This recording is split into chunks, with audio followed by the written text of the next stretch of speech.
Hi, I'm Jennifer Garapi, the pet therapist. I tell you what your pet would say if they could talk to you.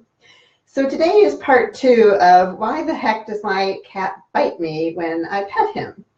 And last time in part 1, you met my cat Tango, and this time I have Indigo here for you to meet. Can you say hi? So I want to do a very quick recap of what we talked about the last time, like why your cat might be biting you. And then I want to give you 2 new reasons why your cat might be biting you, 2 reasons I forgot to tell you last time. So the first one might be a buildup of static electricity. So if you've been petting me, especially with long strokes, you might actually give me a shock, and that's why I'm biting you. The second one is medical. I might be in pain, or I might have arthritis, for example, or I simply may not be feeling well. The third reason is stress. There may be stress in the household. I'm picking up on that, and that's causing me to be more irritable than normal, and that's why I'm biting you. And then the fourth reason is what's called control biting, is I might be biting you because, whoops, there he goes. I might be biting you because I've learned that as a behavior that, that works for me. And then the 2 reasons that I forgot to tell you why your cat might be biting you is because one is, as a cat, I might be overstimulated. And this happens a lot with my cat Indigo, the one that just jumped off.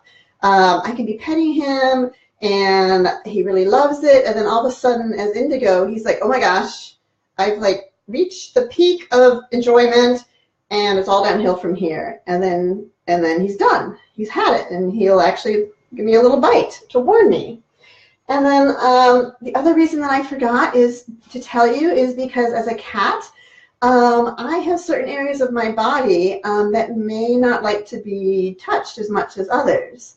So, for example, a lot of cats will roll over on their backs to show you their tummy, and so I'll do that as a cat to show you that I trust you. But that does not necessarily mean I want you to touch my stomach. So Indigo hates for me to pet his stomach, and my cat Tango loves for me to pet his stomach. So again, it's very individualistic. So then I want to tell you as a cat, like, how you can understand me better, because I almost always am going to give you some signals with my body language before I actually bite you.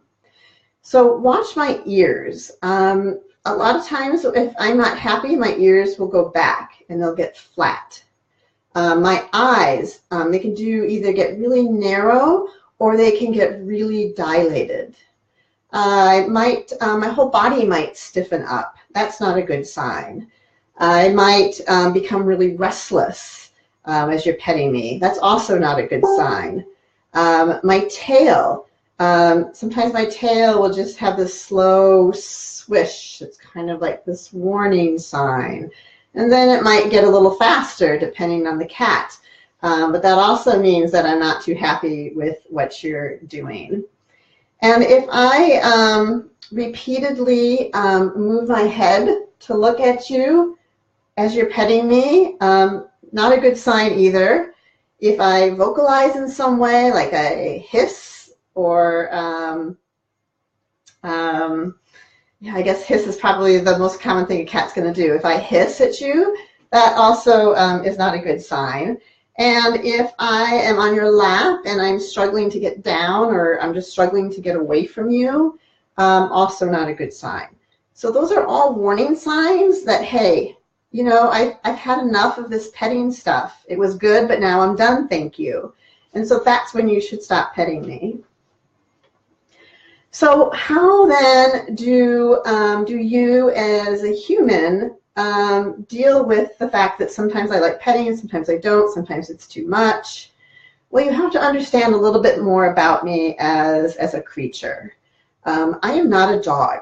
A dog, my silly dog friends, they're going to change to try to please you, but not me. You're going to have to convince me that there's a reason to change.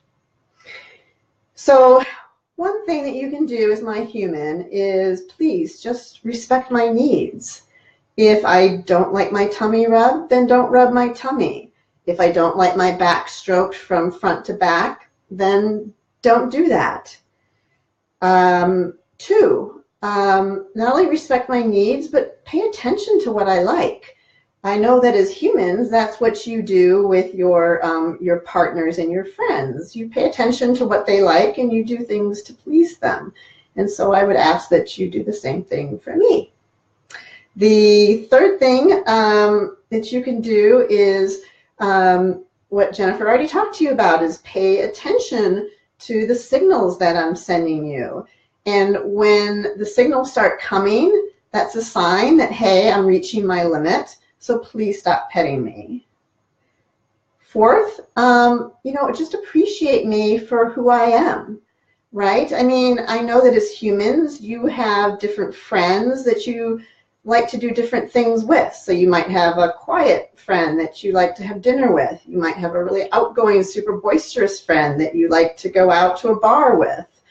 Well, we as cats are no different. We all have different personalities. So just appreciate me for who I am. And lastly, I think you should take it maybe as a compliment, because my wild cousins, they bite each other all the time, and in the same way. It's not like a bite to try to take your finger off. They bite each other as a way to communicate with each other. So perhaps you should take it as a compliment that I'm biting you. Now, the things that you can do if I actually bite you, and this is super important. If I actually bite you, then the best thing for you to do is to immediately stop petting me and to ignore me. That will give me the sign that that my biting is not a good thing, and that if I want attention from you, I'm going to have to not bite you. If I'm sitting on your lap and I bite you, then what I want you to do is the same thing. I want you to immediately stop petting me, and then I want you to slowly get up. Because when you slowly get up, I will automatically jump off your lap. And there's some things that you should never do, and it's anything that has to do with any sort of aggression. So if I bite you, what you should not do is yell at me.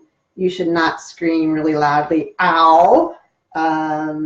Don't push me off. Don't scold me. Don't use a spray bottle. Don't hit me. Don't even tap my nose or give me any eye contact. Literally just ignore me. Because treating aggression with aggression, especially for cats, that does not work for us. Really does not work for us at all. So, and you might be surprised, because sometimes we get really super easily overstimulated, but we quickly forget it and we want petting again. So don't be surprised if I all of a sudden jump up in your lap 5 minutes later. So I hope that helped you see this whole biting thing while I'm being petted from my perspective as a cat.